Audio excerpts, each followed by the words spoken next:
Salut et bienvenue dans cette nouvelle formation. Aujourd'hui, on va voir la conversion de type en Python. Au début de cette formation, on a vu les types primitifs. D'accord? Et parmi les types primitifs, on a str, chaîne de caractères, on a les entiers, on a les nombres flottants, on a le booléen, on a les non-type.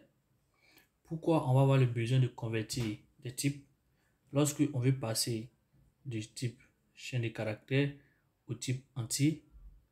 Lorsqu'on veut convertir, on veut passer du type flottant au type booléen, on va faire des conversions. Mais parmi les conversions, on a les conversions explicites.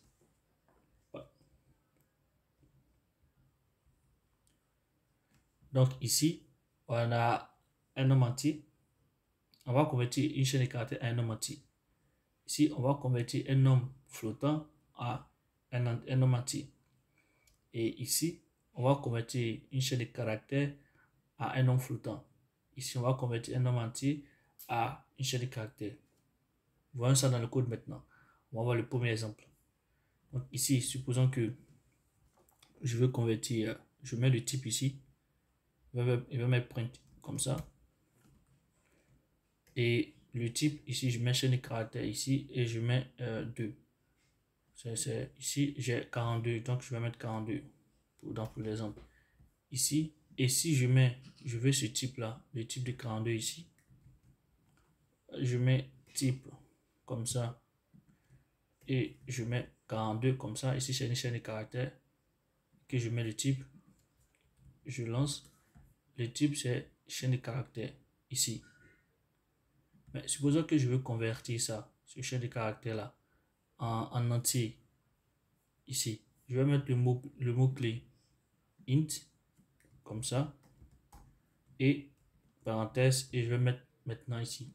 Donc ici, la chaîne de caractères va être convertie en nombre entier maintenant. Si je lance ici, j'ai maintenant int. Je peux mettre ça dans des variables différentes ici. Je vais créer, on va appeler ça string et je vais mettre le nombre 42. Par la suite, je vais créer un autre nombre que je vais appeler number et je vais mettre la conversion ici de type. Voilà. Et ici, à l'intérieur, je vais mettre string comme ça. Et là, maintenant, je vais appeler ici le type, le type de number. Voilà. Et c'est la même chose. On a int. C'est de cette même manière que je peux convertir aussi un nombre entier en chaîne de caractères et c'est vice versa. Si ici, je change de position, que ici, je mets plutôt, je prends ça, que je mets ici, et je le mets en un nombre, et je vais convertir ça en chaîne de caractères. Je mets juste comme ça, str, parenthèse, number à l'intérieur. Donc, il va convertir maintenant le type de string maintenant. Le type de string, c'est à str chaîne de caractères. Donc, d'un nombre entier, je suis venu à chaîne de caractères. Et c'est possible aussi pour le nombre à virgule. Si je mets comme ça ici, c'est 42,30. Je vais convertir ça en nombre en chaîne de caractères. Donc ici, j'ai chaîne de caractères. Et ça marche pareillement. Maintenant, si j'ai un nombre flottant, ici, supposons que ici je mets un nombre flottant en chaîne de caractères, ici comme ça. Donc on va prendre 42,3 comme ça. Allez. Ok, on va convertir ça en nombre flottant comme ça ici. Et ici je vais mettre number.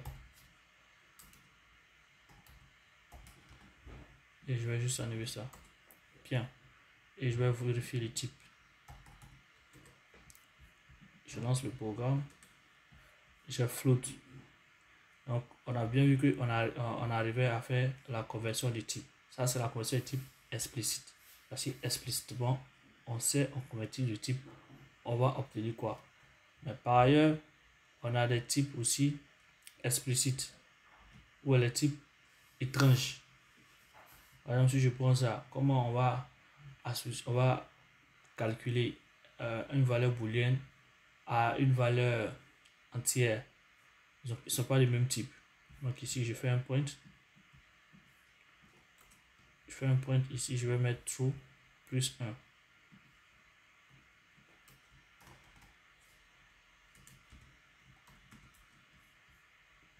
Et je fais un peu de la place. Je lance mon programme. J'obtiens 2. C'est étrange, non? Parce que ça, c'est pas un nombre. Mais il faut comprendre qu'en informatique, le true représente 1 et le false représente 0. Si je mets ici par exemple false, donc ça sera 0 plus 1. Puisque je fais une addition, il va convertir 0. Il va convertir false à 0 pour faire l'addition avec ça. Donc ici j'ai 1. On va voir deuxième exemple. Lorsque si on prend false, parce qu'on a vu là-bas false plus 5, ça va être converti en 0. Plus 5, ça fait 5.